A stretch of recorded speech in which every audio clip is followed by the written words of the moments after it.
Hello everyone, आप देख रहे हैं channel Amin info. Finally common university entrance test undergraduate 2022 के लिए एप्लीकेशन फॉर्म लाइव हो गए हैं और आज की इस वीडियो में हम देखेंगे इसका एप्लीकेशन फॉर्म आपको कैसे फिल करना है। सबसे पहली चीज़ दोस्तों, एप्लीकेशन फॉर्म फिलअप करने से पहले आपको अपने दिल की तसल्ली बिल्कुल अच्छे से कर लेनी है कि आपको कौन से डोमेन के लिए अप्लाई करना है, किस यूनिवर्सिटी में अप्लाई करना है, किस कोर्स में अप्लाई करना है, उस पर्टिकुलर कोर्स की, उस पर्टिकुलर यूनिवर्सिटी की एलिजिबिलिटी कंडीशन क्या है और उस पर्टिकुलर यूनिवर्सिटी की जो जिस भी कोर्स में आप अप्लाई कर रहे हो वो पर्टिकुलर यूनिवर्सिटी जो है वो डोमेन में कौन सा सब्जेक्ट आपको चूज़ करना है। तो ये सब चीज़ें आप 3 से 4 दिन या फिर हफ्ता भर लगा के अपनी मन की तसल्ली कर लो, उसके बाद ही ये फॉर्म भरना। फॉर्म की लास्ट डेट आपको मालूम है 6 मई है या 7 मई, जो भी है, आई थिंक 6 मई है। तो फॉर्म भरने से पहले पहले अपना दिमाग की जितनी भी कन्फ्यूज़न है वो सारी निकाल दीजिए, उसके बाद ही फॉर्म अप्लाई करना। फॉर्म अप्लाई करने के लिए आपको CUET की ऑफिशियल वेबसाइट पर आना है, जिसका लिंक आपको डिस्क्रिप्शन बॉक्स में देखने को मिल जाएगा। यहाँ पर राइट साइड में आप देख सकते हो, लेफ्ट साइड में कैंडिडेट एक्टिविटी के सेक्शन में आपको पहले न्यू रजिस्ट्रेशन करना है। न्यू रजिस्ट्रेशन पर जैसे ही आप क्लिक करोगे तो कुछ आपसे डिटेल आपको यहाँ पर बताई जाएंगी कि पहले आपको रजिस्ट्रेशन करना है, फिर आपको एप्लीकेशन फॉर्म लॉगिन करके कंप्लीट करना है, डॉक्यूमेंट्स अपलोड करने हैं, वो सब चीज़ें आपको इसमें बताई जाएंगी। फोटोग्राफ जो होगा पासपोर्ट साइज़ आपको अपलोड करना है, कलर या ब्लैक एंड वाइट। 80% फेस आपका विजिबल होना चाहिए, बिना मास्क वाला फ़ोटो आपको इसमें अपलोड करना है। इसके अलावा यहाँ पे सिग्नेचर करनी है आपको अपलोड, और साइज़ भी यहाँ पर गिवन है आपका फ़ोटोग्राफ का और सिग्नेचर का क्या साइज़ होना चाहिए। इसके अलावा किसी रिज़र्व कैटेगरी से बिलोंग करते हो तो उसका सर्टिफिकेट अपलोड करना है आपको। क्लास 10th की मार्कशीट आपको अपलोड करनी है। अगर आप फिज़िकली डिसेबल कैंडिडेट हो तो उसका सर्टिफिकेट अपलोड करोगे। तो यहाँ पे कुछ गाइडलाइंस लिखी हुई हैं। फ़ीस 650 रुपये की फ़ीस आपकी है, और ये जनरल वालों के लिए, और OBC के लिए 600 रुपये की फ़ीस है, OBC और EWS के लिए, और अदर कैंडिडेट्स के लिए 550 रुपये की फ़ीस रखी गई है। तो ये गाइडलाइंस आप पढ़ लोगे और सबसे नीचे आओगे, अंडरटेकिंग पे क्लिक करके प्रोसीड बटन पर आपको क्लिक करना है। अच्छा जी, प्रोसीड बटन पे क्लिक करने के बाद आपका पहला स्टेप शुरू होता है। यहाँ पर आपको अपना नाम लिखना है। क्लास 10th की मार्कशीट के अकॉर्डिंग ही आप अपना नाम लिखोगे। Father name, mother name, guardians name. Guardians name में फादर या मदर किसी का भी नाम लिख सकते हो जिसका आप चाहो। अपनी डेट ऑफ बर्थ लिखोगे, जेंडर चूज़ करोगे, नेशनैलिटी चूज़ करोगे, आइडेंटिटी टाइप इसमें या तो आप स्कूल ID कार्ड भी दे सकते हो, कोई इशू नहीं है। पासपोर्ट साइज़ फ़ोटोग्राफ पासपोर्ट दे सकते हो, वोटर ID कार्ड दे सकते हो, राशन कार्ड हो घर का वो दे सकते हो, बैंक पासबुक, आपका बैंक अकाउंट हो उसकी पासबुक हो वो दे सकते हो, ड्राइविंग लाइसेंस है या फिर अदर वैलिड आइडेंटिटी प्रूफ भी आप लोग दे सकते हो। ठीक है, अदर पे क्लिक करोगे तो आधार कार्ड देना है, तो अदर पे क्लिक करके आधार कार्ड का नंबर नीचे आपको प्रोवाइड करना पड़ेगा। ऑल राइट, इसके बाद आपको अपना एड्रेस देना है। एड्रेस में जो भी आपका परमिसिस नेम या नंबर है वो सब, लोकेलिटी क्या है, country, pin code, email address आपको देनी है। एक चीज़ बिल्कुल समझ लीजिए, अपना ईमेल एड्रेस और मोबाइल नंबर जो आप लोग दोगे वो कम से कम जब तक आपका एडमिशन नहीं हो जाता किसी भी यूनिवर्सिटी में, तो वो पर्टिकुलर नंबर या ईमेल ID आपकी एक्टिव रहनी चाहिए। बिकॉज फर्दर इन्फॉर्मेशन यूनिवर्सिटी द्वारा या CUET के द्वारा वो उसी ईमेल ID या मोबाइल नंबर पर भेजा जाएगा। तो आप अपने फादर का या भाई का, अगर आपका खुद का मोबाइल नंबर या ईमेल ID नहीं है, अपने भाई बहन या मम्मी पापा का दे रहे हो, तो मेक श्योर कि वो ईमेल ID बंद ना हो एटलीस्ट। ठीक है, तो बिल्कुल केयरफुली आपको फॉर्म भरना है। मैं दोबारा रिपीट कर रहा हूँ, जल्दबाजी में फॉर्म नहीं भरना है, और ऐसा बिल्कुल भी मैंडेटरी नहीं है कि फॉर्म एक ही सिटिंग में आप भरोगे। एक बार एक स्टेप कंप्लीट कर लिया उसके बाद कोई बात नहीं, अगले दिन फॉर्म भर दिया, ऐसा आप कर सकते हो। ठीक है, अल्टरनेट नंबर भी ज़रूर से प्रोवाइड करना। घर में 2 नंबर होंगे तो अल्टरनेट नंबर में दूसरा नंबर यहाँ पे आप प्रोवाइड कर देना। इसके बाद परमानेंट एड्रेस सेम है तो यहाँ पे टिक कर देना, वो ऊपर वाला एड्रेस नीचे कॉपी हो जाएगा अपने आप ही। और पासवर्ड है यहाँ पे, पासवर्ड आप लोग देख सकते हो 8 से 13 करैक्टर का पासवर्ड होना चाहिए। एक एग्जांपल इस तरह का है कि फर्स्ट लेटर कैपिटल होना चाहिए, उसके बाद चाहे स्मॉल लेटर यूज़ कर लो, और उसके अंदर @ और नंबर्स भी आप यूज़ करोगे पासवर्ड में। ठीक है, इसके बाद एक सिक्योरिटी क्वेश्चन है, कोई भी क्वेश्चन चूज़ करके उसका एक आंसर लिख देना। ये सिक्योरिटी क्वेश्चन किस काम आता है, समटाइम हम अपना पासवर्ड भूल जाते हैं या फिर एप्लीकेशन नंबर भूल जाते हैं, तो सिक्योरिटी क्वेश्चन की मदद से उसको हम रीसेट भी कर सकते हैं। उसके बाद एक सिक्योरिटी पिन यहाँ पर लिखा हुआ है, उसको एंटर करोगे आप। उसको एंटर करने के बाद ये सबमिट बटन का जो ऑप्शन है इस पर आप क्लिक करोगे। सबमिट बटन पे जब आप क्लिक करोगे तो आपको जो आपने डिटेल फिल करी होंगी वो एक बार शो करेगा। इस डिटेल को आप वेरीफाई कर लीजिएगा और थोड़ा नीचे स्क्रॉल डाउन करोगे तो यहाँ पे सभी बॉक्स में टिक करना है आपको, और मेक श्योर कि सारी डिटेल आप वेरीफाई कर लो और एक फाइनल यहाँ पे टिक करोगे। नीचे देखना एडिट पे जाकर आप अभी भी इन डिटेल्स को एडिट कर सकते हो। अदरवाइज़ आपको लगता है कि डिटेल सही है तो आप सबमिट एंड सेंड OTP पे क्लिक करोगे। जैसे ही इस ऑप्शन पे क्लिक करोगे और ओके बटन पे क्लिक करोगे आप, तो आपके पास एक OTP आएगा। वो OTP आपको लिखना पड़ेगा। यहाँ पे देखिए, a verification code has been send to your mobile number. ठीक है, मोबाइल नंबर पर आपका कोड आया है। कोड आपको यहाँ पे लिखना पड़ेगा। यहाँ पे कोड लिखने के बाद एक कैप्चा कोड है, उसको लिखने के बाद आप सबमिट बटन पे क्लिक कर दोगे। तो जैसे ही आप OTP लिख दोगे तो आपका पहला स्टेप कंप्लीट हो गया है रजिस्ट्रेशन का। अब यहाँ पर आप लोग देख सकते हो, आपको अब फॉर्म कंप्लीट करना है अपना। ठीक है, थोड़ा सा नीचे हम स्क्रॉल डाउन करेंगे तो यहाँ पर आप लोग देख सकते हो कि वेलकम CUET लिखा हुआ है यहाँ पे, और नीचे आओगे तो कंटिन्यू एप्लीकेशन लिखा हुआ है। अब आप लॉगिन भी करोगे मेन वेबसाइट पर आके तो यही वाला पेज ओपन होगा। अब अपना रजिस्ट्रेशन सक्सेसफुल हो गया है। ठीक है, एप्लीकेशन नंबर भी यहाँ पर आया हुआ है। स्टेटस अभी नॉट सबमिटेड है बिकॉज अभी हमने सिर्फ रजिस्ट्रेशन ही किया है। तो हम कंटिन्यू एप्लीकेशन फॉर्म पे क्लिक करेंगे। उसके बाद अगला स्टेप हमारा एप्लीकेशन फॉर्म का ओपन होगा। जो डिटेल हमने, अब हमको कुछ नई डिटेल्स में प्रोवाइड करनी है। कैटेगरी क्या है हमारी, और क्या आप PWD से बिलोंग करते हो, अगर करते हो तो येस करोगे। येस करने के बाद आपकी डिसेबिलिटी क्या है वो यहाँ पर आपको चूज़ करनी है। अगर डिसेबल्ड नहीं हो तो नो रखोगे। इसके बाद फादर्स की क्वालिफ़िकेशन क्या है वो चूज़ करोगे आप। ठीक है, ऑक्यूपेशन क्या है वो चूज़ करोगे। अपने अकॉर्डिंगली इसको चूज़ कर देना। मैं रैंडमली यहाँ पे अभी फ़िलहाल इसको चूज़ कर रहा हूँ। एनुअल फैमिली इनकम आप चूज़ करोगे अपनी। आर यू ट्विन, क्या आपका कोई ट्विन ब्रदर या सिस्टर है या नहीं। अगर है तो येस करोगे, नहीं है तो नो करोगे। डोमिसाइल स्टेट, आप किस स्टेट से बिलोंग करते हो वो चूज़ करोगे। क्या आप डायबिटिक पर्सन, तो डायबिटीज़ है आपको, हाँ या ना वो चूज़ करोगे। एग्जामिनेशन सेंटर पे कुछ खाने पीने की चीज़ थोड़ी बहुत लिटिल बिट अलाउड होती हैं डायबिटीज़ पेशेंट को, तो इसलिए ये सब चीज़ें पूछी जाती हैं। बिकॉज एग्ज़ाम आपका 3 घंटे का होगा तो आपको मालूम है कि डायबिटिक पेशेंट जो होता है वो ज़्यादा देर तक भूखा नहीं रह सकता है, उसको दिक्कत होती है। इस वजह से ये सब चीज़ें पूछी जाती हैं। प्लेस ऑफ रेजिडेंस क्या है आपका, अर्बन एरिया में रहते हो, रूरल एरिया में रहते हो, तो वो यहाँ पे आप चूज़ करोगे। प्रिपरेशन कैसे कर रहे हो अपने एग्ज़ाम की, सेल्फ स्टडी कर रहे हो, ट्यूशन ले रहे हो किसी ट्यूटर से, ऑनलाइन कोचिंग कर रहे हो, या फिर स्कूल में ट्यूशन क्लासेस ले रहे हो, कॉरस्पॉन्डेंस कोर्सेज कर रहे हो, जो भी है वो आप अपने अकॉर्डिंगली लिख देना। Medium of study in qualifying examination, आपकी जो क्लास 12th है उसमें जो आप पढ़ रहे हो वो इंग्लिश मीडियम है, हिंदी मीडियम है, कौन सा मीडियम है, हिंदी मीडियम, गुजराती, इंग्लिश, कन्नड़, जो भी मीडियम है वो आप यहाँ पे। Do you belong to BPL, हाँ या ना। अगर हाँ तो हाँ कर दोगे, ना तो ना कर दोगे। कश्मीरी माइग्रेंट हो तो नो कर, यस कर दोगे, अदरवाइज नो। डिफेंस पर्सनल के वार्ड हो या नहीं उसको चूज़ करना है। NCC कोटा लेना चाहते हो आप या नहीं तो उसको चूज़ करना है। स्पोर्ट्स कोटा आपका है, स्पोर्ट्स खेलते हो या नहीं खेलते वो आपके ऊपर डिपेंड करता है, तो उसके अकॉर्डिंग चूज़ कर लेना। अगर स्पोर्ट्स कोटा है तो येस करोगे, फिर लेवल चूज़ करोगे अपना स्पोर्ट्स कोटा का। ठीक है, और अदरवाइज़ जैसे NCC है तो येस करोगे आप, तो अपने अकॉर्डिंग यहाँ पे आप चूज़ कर लीजिएगा। ठीक है, NCC है तो येस करोगे, अदरवाइज़ नो कर दोगे। स्पोर्ट्स कोटा है तो लेवल वगैरह चूज़ करना पड़ेगा आपको। ठीक है, और अदरवाइज़ नो कर दोगे। इसके बाद are you a ward of university employ, आपके मम्मी या पापा यूनिवर्सिटी में कोई एम्प्लॉय हैं किसी भी यूनिवर्सिटी के, हाँ या ना, बस। ना है तो ना है, हाँ है तो हाँ है। इसके बाद इसको हम सेव कर देंगे। सेव करने के बाद आपकी जो दूसरी इन्फॉर्मेशन है ये एक बार दिखाएगा, इसको आप वेरीफाई कर लीजिएगा। इसके बाद नीचे स्क्रॉल करिएगा, थोड़ा नीचे स्क्रॉल करने के बाद प्रोसीड टू नेक्स्ट सेक्शन पे क्लिक करिएगा। आप अपडेट पे क्लिक करके इसको अपडेट भी कर सकते हो अगर आपको लगता है कुछ इन्फॉर्मेशन आपको अपडेट करनी है।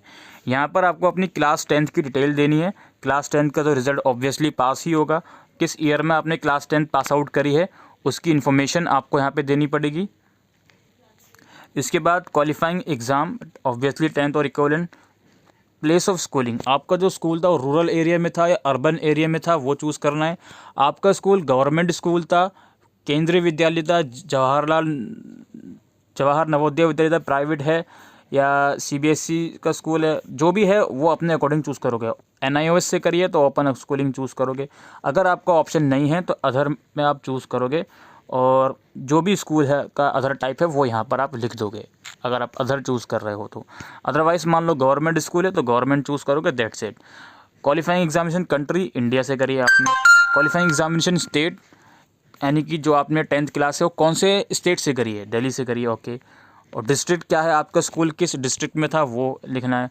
बोर्ड का नाम क्या है आपके स्कूल का, वो यहाँ पे आप चूज़ करना है। CBSE है तो CBSE चूज़ करोगे। CBSE इंटरनेशनल मत चूज़ कर लेना अगर CBSE है तो।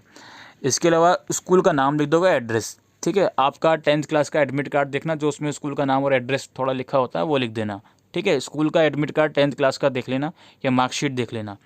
और स्कूल जिस भी एरिया में है आपके, दिल्ली में या कहीं पर भी, उस एरिया का पिन कोड क्या है वो लिखोगे यहाँ पे। रोल नंबर लिखोगे क्लास 10th का। इसके बाद है रिज़ल्ट मोड, अपना ग्रेड मोड में था या परसेंटेज मोड में था। अगर ग्रेड मोड में था तो कितनी CGPA आपकी आई थी, और 6 GB के इक्वलेंट यानी कि इसमें 10 आप लिख दोगे। इसी तरह से फिर क्लास 12th का लिखना है। अपीयरिंग है या पास्ड। अगर अपीयरिंग है, मोस्टली बच्चों का अपीयरिंग ही होगा, और ऐसा नहीं है कि अगर आपने पिछले साल कंप्लीट करी है क्लास 12 तो आप अप्लाई नहीं कर सकते। बेशक आप कर सकते हो। DU में और भी यूनिवर्सिटी ने नोटिफिकेशन निकाला हुआ है कि जो गैप ईयर स्टूडेंट हैं उनको कोई भी डिसएडवांटेज नहीं है, वो CUET देना चाहते हैं तो ऑब्वियसली वो लोग दे सकते हैं, ठीक है। क्वालिफाइंग एग्जामिनेशन लिख देंगे, प्लेस ऑफ एरिया लिख देंगे, टाइप ऑफ स्कूल लिख देंगे। इसके बाद country, qualifying examination country, qualifying examination state और डिस्ट्रिक्ट, और बोर्ड नेम में ऑब्वियसली CBSE या जो भी आपका है वो लिखोगे। इसके बाद स्कूल का नाम वगैरह, वही एड्रेस, पिन कोड और रोल नंबर। इसके बाद इसको हम सेव कर देंगे। सेव करने के बाद दोस्तों अगेन नीचे आना थोड़ा सा, और अगेन अगर आप प्रीवियस सेक्शन में या इसको अपडेट करना चाहते हो तो अपडेट कर लेना, otherwise proceed to next section पर आप क्लिक करोगे। इसके बाद जो स्टेप है दोस्तों वो है एप्लीकेशन फॉर्म, यूनिवर्सिटी और प्रोग्राम सिलेक्शन। और पूरे फॉर्म का सबसे इम्पोर्टेंट स्टेप, वैसे तो सारे स्टेप इंपॉर्टेंट है, सारी डिटेल आपको ठीक देनी है, लेकिन ये वाला जो स्टेप है ये आपका करियर डिसाइड करेगा दोस्तों। इसलिए बार बार कहा जा रहा है कि आप लोग इस स्टेप को करने से पहले अपनी मन की तसल्ली ले लें, हफ्ते भर का टाइम ले लें, 10 दिन का टाइम ले लें, उसके बाद ही ये वाला स्टेप करें, ठीक है। अच्छा जी, सबसे पहले तो अपनी यूनिवर्सिटी आपको चूज़ करनी है। लाइक आप किस यूनिवर्सिटी में अप्लाई करना चाहते हो, जैसे यूनिवर्सिटी ऑफ दिल्ली मैंने चूज़ किया। प्रोग्राम नेम चूज़ करना है आपको। सपोज़ करो मैं यूनिवर्सिटी ऑफ दिल्ली का मान लो BCom में अप्लाई करना चाहता हूँ, इसको मैंने ऐड कर लिया, ठीक है। अब यूनिवर्सिटी नेम यहाँ पर आ गया, प्रोग्राम नेम आ गया, एक्शन आपकी मर्जी है, रिमूव करो, ऐड करो, जो भी है, ठीक है। अच्छा जी, दूसरी यूनिवर्सिटी ऑफ दिल्ली में ही मुझे BCom के अलावा BA ऑनर्स, पहले BCom ऑनर्स के लिए अप्लाई करना है। BCom ऑनर्स ऐड कर लेता हूँ मैं, ये मैंने ऐड कर लिया। फिर यूनिवर्सिटी ऑफ दिल्ली में ही BCom मुझे BA ऑनर्स इकोनॉमिक्स या PA ऑनर्स इंग्लिश के लिए करना है, अगेन मैं ऐड कर लेता हूँ। इसके बाद मुझे BA ऑनर्स इकोनॉमिक्स के लिए भी अप्लाई करना है। मैं कॉमर्स बैकग्राउंड का स्टूडेंट हूँ तो मुझे BA ऑनर्स इकोनॉमिक्स के लिए भी मुझे अप्लाई करना है, ठीक है। तो एलिजिबिलिटी क्राइटेरिया रिस्पेक्टिव यूनिवर्सिटी के प्रोस्पेक्टस से ज़रूर से पढ़ लें अप्लाई करने से पहले, ठीक है। और रिस्पेक्टिव यूनिवर्सिटी के प्रोस्पेक्टस में ये भी लिखा हुआ है कि आप जिस भी कोर्स के लिए अप्लाई कर रहे हो तो उसका डोमेन सब्जेक्ट आपका कौन सा होगा, ठीक है। इसी तरह से मुझे कोई और सी यूनिवर्सिटी अब चूज़ करनी है। मान लो मैं यहाँ पे दूसरी यूनिवर्सिटी चूज़ करता हूँ, सपोज़ करो मुझे JNU चूज़ करनी है। अब जवाहरलाल नेहरू विश्वविद्यालय मुझे चूज़ करना है, तो ये रहा JNU में कोर्सेज़ कौन कौन से अवेलेबल हैं उसका लिस्ट यहाँ पे खुल जाएगी। लाइक मुझे BA ऑनर्स पर्शियन चूज़ करना है, ऐड कर लूँगा मैं, तो ये सब चीज़ें यहाँ पर ऐड हो गए। अगर आप चाहते हो किसी को रिमूव करना, आपने बाय मिस्टेक ऐड कर दिया तो आप रिमूव बटन पे क्लिक करके इसको रिमूव भी कर सकते हो। लाइक मैं BA ऑनर्स इकोनॉमिक्स रिमूव कर दूँ, ये रिमूव हो गया, ठीक है। तो ये वाला ऑप्शन बहुत ही केयरफुली चूज़ करना है। इस ऑप्शन को चूज़ करने से पहले आप अपनी रिस्पेक्टिव यूनिवर्सिटी का ब्राउज़र पढ़ लें, उसकी एलिजिबिलिटी कंडीशन पढ़ लें। इसके बाद आपको सिलेक्शन प्रीव्यू बटन पे क्लिक करना है। जैसे ही प्रीव्यू बटन पे क्लिक करोगे तो यहाँ पे कुछ प्रीव्यू शो होगा, जो जो चीज़ें आपने चूज़ करी हैं। नीचे आप प्रोसीड टू नेक्स्ट सेक्शन पे क्लिक करोगे। उस पर क्लिक करने के बाद जो अगला स्टेप आपका रहेगा वो यहाँ पे है, I have read the rules of selection of test paper subject. अच्छा, यहाँ पर आपको अपना सब्जेक्ट पेपर चूज़ करना है, ठीक है। तो यहाँ पे आप लोग इसको पहले पढ़ लीजिएगा। फर्स्ट स्लॉट में कौन से सेक्शन है, अगर आप फर्स्ट स्लॉट में देते हो तो ये सब सेक्शन होंगे, सेकंड स्लॉट में देते हो तो आपको सेक्शन 1 सेक्शन बी जो भी आपको देना है उसके अकॉर्डिंग आप दोगे। को अपने सब्जेक्ट वगैरह चूज़ करने हैं। अब जैसे फॉर एग्ज़ाम्पल यहाँ पे ऊपर आप आओगे तो यहाँ पे पॉइंट नंबर 1 पढ़ो कि आप मैक्सिमम 3 लैंग्वेज चूज़ कर सकते हो सेक्शन 1A और 1B दोनों को मिलाकर। अगर आप 3 लैंग्वेज चूज़ करते हो तो जो तीसरी लैंग्वेज होगी वो डोमेन जो सब्जेक्ट होगा उसके प्लेस पर आप चूज़ करोगे, ठीक है। और इसके अलावा नीचे पॉइंट नंबर 2 पढ़ोगे, examination will be taken in 2 और more slots on different days depending on the subject test taken by candidate. However in slot 1 which will be in morning shift a candidate may take up to 4 tests only, and in slot 2 which will be in afternoon shift a candidate can take up to 5 tests. Combining slot 1 and slot 2 together a candidate may take maximum 9 tests. तो basically अगर आप मान लो 3 language choose करके आ रहे हो, आपको 3 language लेनी है तो इस स्लॉट 2 में भी आपको पेपर देना पड़ेगा, ठीक है। तो ये सब चीज़ें आप केयरफुली पढ़ लीजिएगा। इसके बाद आप सेक्शन 1A में से कोई लैंग्वेज चूज़ करोगे आपको जो देना है, ठीक है। अच्छा, ये वाला जो स्टेप है इसको भी चूज़ करने से पहले आप यूनिवर्सिटी का ब्राउज़र पढ़ लें। उसमें साफ साफ लिखा हुआ है कि जिस भी कोर्स के लिए आपको अप्लाई करना है उस कोर्स के लिए आपको कौन कौन से सेक्शन आप चूज़ कर सकते हो, कौन कौन से कॉम्बिनेशन आप ले सकते हो ये एंट्रेंस एग्ज़ाम के लिए। तो वो प्लीज़ आप ब्राउज़र पढ़ेंगे पहले, उसके बाद ही इसको चूज़ करेंगे। अब डोमेन सब्जेक्ट 1 आपको चूज़ करना है। अब जो सब्जेक्ट आप चूज़ करके आए हुए हो अकाउंटेंसी या बुक कीपिंग, डोमेन सब्जेक्ट 2 आपको लेना है इकोनॉमिक्स, बिजनेस इकोनॉमिक्स। और do you want to apply for general test, अगर करना चाहते हो तो येस, अदरवाइज़ नो। अब ये डिपेंड करता है कि आपने जिस कोर्स के लिए अप्लाई किया है क्या उस कोर्स में जनरल टेस्ट मैंडेटरी है देना या नहीं, वो सब चीज़ें इसमें रहेंगी। ये फर्स्ट स्लॉट का था, ये सेकंड स्लॉट का आपको लेना है, ठीक है। सेकंड स्लॉट में additional language from section 1A + B, additional language आप कौन सी लेना चाहते हो वो यहाँ पे चूज़ करोगे। लाइक मैं उर्दू ले लेता हूँ। इसके बाद एडिशनल लैंग्वेज एक और आप ले सकते हो। अगर आप ये लेते हो तो आपको फिर जो डोमेन सब्जेक्ट रहेंगे उसमें आपको 5 ही आप मैक्सिमम ले सकते हो, 3 4 5 2 पर आप ऑलरेडी ले चुके हो, ठीक है। तो ये डोमेन सब्जेक्ट आप चूज़ कर सकते हो अपने अकॉर्डिंग। जिस कोर्स के लिए आपने अप्लाई किया है सिर्फ उसी के अकॉर्डिंग आप चूज़ करोगे। आई हेयर बाय डिक्लेयर्ड पे क्लिक करके सेव बटन पे आप क्लिक करोगे। इसके बाद ये प्रीव्यू करेगा, इसको प्रीव्यू कर लोगे और प्रोसीड टू नेक्स्ट सेक्शन में आप आओगे। इसके बाद आपका है examination centre. Question paper medium choose कर लो पहले, ठीक है। कौन सी मीडियम में आप क्वेश्चन पेपर लेना चाहते हो, इंग्लिश में या हिंदी उर्दू में, 13 अलग अलग लैंग्वेजेस में पेपर कंडक्ट करवाया जाएगा। तो आप क्वेश्चन पेपर की मीडियम चूज़ करो। टेस्ट सिटी का प्रेफरेंस दिल्ली है आपका, ठीक है। दिल्ली में कहाँ पे, दिल्ली, ठीक है। इसके बाद हरियाणा है, हरियाणा दे दो, फरीदाबाद में दे दोगे, ठीक है। प्रेफरेंस हरियाणा में, अगेन गुड़गांव में दे देंगे। इसके बाद उत्तर प्रदेश में जो भी स्टेट है मेरठ, इसमें दे देंगे हम। इसको हम सेव करेंगे। टेस्ट प्रेफरेंस वाला ऑप्शन भी पूरा हो गया हमारा। प्रोसीड टू नेक्स्ट सेक्शन पे क्लिक करेंगे। इसके बाद डॉक्यूमेंट्स अपलोड करने हैं आपको। यहाँ पे मुझे अपना फ़ोटोग्राफ, सिग्नेचर और 10th की मार्कशीट, बिकॉज मैं किसी भी रिजर्व कैटेगरी से बिलोंग नहीं करता, PWD सर्टिफिकेट से बिलोंग नहीं करता, तो मुझसे सिर्फ ये 3 डॉक्यूमेंट पूछे जाएंगे, ठीक है। 10th की मार्कशीट PDF फॉर्मेट में और बाकी के 2 डॉक्यूमेंट आप JPG फॉर्मेट में अपलोड कर दोगे। सेलेक्ट फाइल पे क्लिक करके आप डॉक्यूमेंट्स अपलोड करोगे। अपलोड करेगा दोस्तों। उसके बाद इसको हम सेव कर लेते हैं। उसके बाद अपना राइट टिक कर देना सभी ऑप्शन पे। उसके बाद प्रोसीड टू नेक्स्ट ऑप्शन पे क्लिक करना। देन अगला स्टेप फिर पेमेंट का होगा। आप एप्लीकेशन फ़ीस की जो भी पेमेंट है वो कर देना और अपने एप्लीकेशन फॉर्म का प्रिंट आउट लेकर रख लेना। कुछ इस तरह का ऑप्शन रहेगा, download confirmation, print confirmation page, इस पर क्लिक करके प्रिंट आउट लेकर रख लेना। करने के बाद आपका एप्लीकेशन फॉर्म कंप्लीट हो जाएगा और अब आप अपने एंट्रेंस एग्ज़ाम की प्रिपरेशन अपना कंटिन्यू रखना। तो आई होप दोस्तों ये वीडियो आपको यूज़फुल लगी हो, तो वीडियो को शेयर करिएगा। Thank you.